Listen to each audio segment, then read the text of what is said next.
কবি আসাদ বিন হাফিজের একটি অনিবার্য বিপ্লবের ইশতেহার।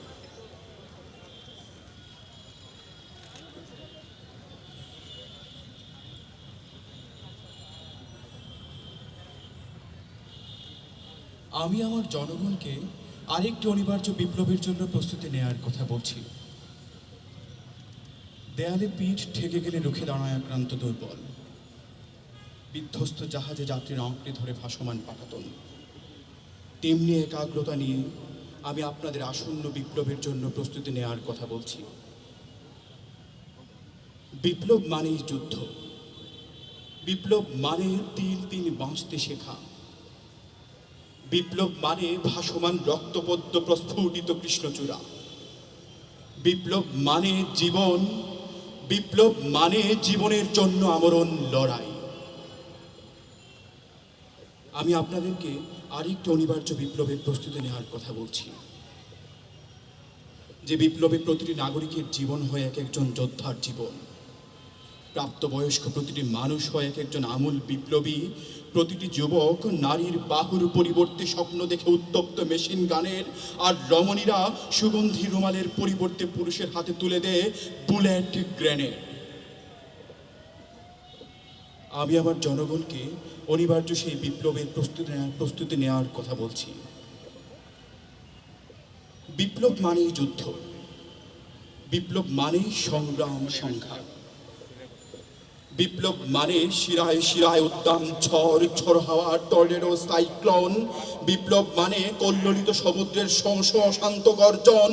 বিপ্লব মানে আশা, সফলতা, বিজয়ের অমোঘ পুষ্পমাল্য। আমি আমার জনগণকে আরেকটি অনিবার্য বিপ্লবের জন্য প্রস্তুতি নেওয়ার কথা বলছি,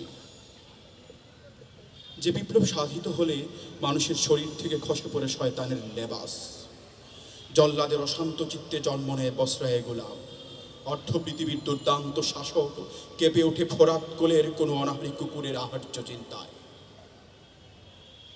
যে বিপ্লব সাধিত হলে কন্যা হন্তারক অভাবী পিতাদের জন্য পরওয়ারদিগার খুলে দেন রহমতের সব কোটি বন্ধ দুয়ার।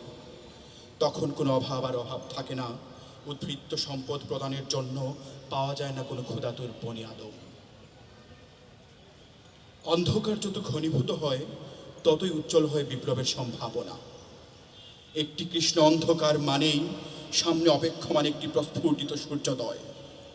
একটি আরক্ত সন্ধ্যা মানেই বেগবান বুর্রাক চেপে ধেয়ে আসছে কোনো কুসুম সকাল।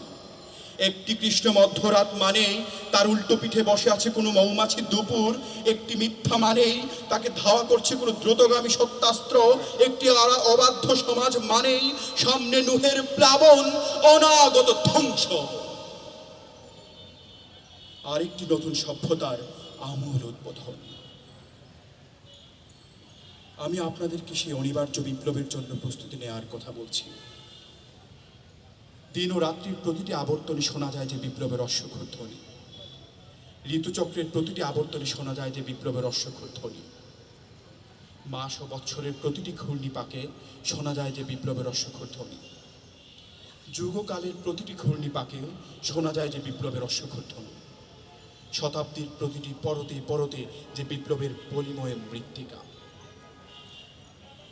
আমি আমার জনগণকে সারাক্ষণ বুকের মধ্যে বিপ্লবের চাষ করতে বলছি, যে বিপ্লবের চাষ করলে প্রজ্বলিত অগ্নি হয় জাফরান ভীতি, যে বিপ্লবের চাষ করলে নীল নদের আহার্য হয় অবাধ্য ফারাও, আব্রাহার হাতি হয় পাখির খোরাক, চুরমার হয়ে যায় রোম পারস্যের বিশাল সালতানাতের দাম্ভিক চূড়া,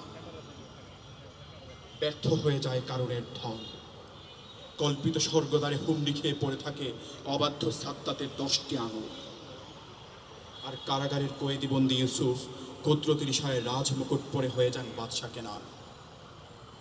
আমি আমার জনগণকে আসন্ন সেই বিপ্লবে ঝাঁপিয়ে পড়ার জন্য উদাত্ত আহ্বান জানাচ্ছি। যেখানে অন্ধকার সেখানেই বিপ্লব, যেখানে ক্লেদাক্ত পাপ পঙ্কিলতার শৈলাভ সেখানেই বিপ্লব, যেখানে নগ্নতা ও বেহায়াপনার যুগল উল্লাস সেখানেই বিপ্লব, যেখানে মিথ্যার ফানুষ সেখানেই বিপ্লব, যেখানে শোষণ সুদে রক্তপাস ক্যান্সার সেখানেই বিপ্লব। বিপ্লব সকল জুলুম, অত্যাচার আর নির্যাতনের বিরুদ্ধে, বিপ্লব অন্তরের প্রতিটি কুকীর্তি আর কুচিন্তার বিরুদ্ধে। আমি আপনাদের সকলকে বিপ্লবের মৌসুমের কথা স্মরণ করিয়ে দিতে চাই। মৌসুম ছাড়া কোনো বসন্ত আসে না, বর্ষা আসে না। মৌসুম ছাড়া ফোটে না কৃষ্ণচূড়া, পলাশ, শিমুল। সময়কে ধারণ করতে না পারলে গর্ভবতী হয় না কোনো রমণী, ফুলবতী হয় না সবুজ ধানের শীষ, সিম আর মটর দানা। সময়কে ধারণ করতে না পারলে সফল হয় না বিপ্লবের আরাধ্য কাজ। একটি কৃষ্ণ মধ্যরাত পেরিয়ে আজ বিংশ শতাব্দী ছুটছে প্রত্যুষের দিকে। সাইবেরিয়ার বরফখণ্ডে মুখ লুকোচ্ছে পাশবতন্ত্র। আদ সামুদ জাতির মতো টেক্সাসের ঘোড়াগুলোকে ঘিরে ফেলেছে আল্লাহর গজব। ফিলিস্তিন, আফগানিস্তান, বসনিয়া, কাশ্মীর, পৃথিবীর প্রতিটি প্রান্তরে মাউথ পিচের সামনে দাঁড়িয়ে আছে যুগের মুয়াজ্জিন। আকাশ বাতাস প্রকম্পিত করে এখনই আজান হবে। সে আজানের ধ্বনিতে হারিয়ে যাবে এটম কামানের ধ্বনি, গড়িয়ে যাওয়া অজুর পানিতে ভিজে অকেজো হয়ে পড়বে সবগুলি দূরপাল্লার ক্ষেপণাস্ত্র। আবাবিল পাখির ঝাঁকে গিলে খাবে আকাশ ফড়িং। রাজহাঁসগুলো শামুকের পরিবর্তে গিলে খাবে জীবন্ত টর্পেডো। সাদা কবুতরের পাখনায় আটকা পড়ে থেমে যাবে আণবিক ঝড়। আর বেহেশ থেকে শহীদেরা আপনাদের বিজয় অভিনন্দন জানানোর জন্য মার্চ পাস্ট করতে করতে এসে দাঁড়িয়ে যাবে রাস্তার দুপাশে। তাদের প্রত্যেকের হাতে একটি করে থাকবে রক্তগোলা, সজীব, তরতাজা, চিত্তহারী, ঘ্রাণময়। আমি আপনাদের সেই আনন্দিত অনিবার্য বিপ্লবের পতাকা উত্তোলনের জন্য উদাত্ত আহ্বান জানাচ্ছি। ধন্যবাদ।